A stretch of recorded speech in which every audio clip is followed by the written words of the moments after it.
জীবনে কোনো লাশ কাঁধে নেই নাই, একটি লাশ আমি কাঁধে নিয়েছি, সেটা আমার বাবার লাশ। জীবনে কোনো লাশকে আমি গোসল দেইনি, একটি মাত্র লাশকে আমি গোসল দিয়েছি, সেটা আমার বাবার লাশ।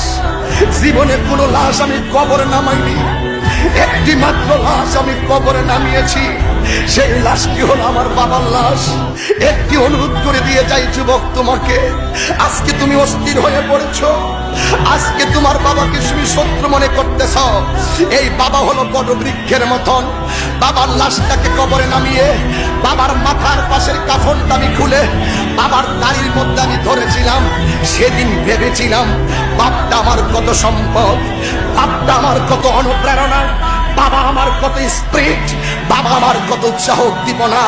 জীবনে কোনোদিন বাবার মনে কষ্ট দিও না, জীবনে কোনোদিন মায়ের মনে কষ্ট দিও না। আজকে যারা বাবা বাবা রয়েছে যাদের সংসারে, তাদের মতো সৌভাগ্যবান আর কেউ নেই। যাদের মা দুনিয়াতে নাই, তাদের মতন কপাল পোড়া আর কেউ নেই।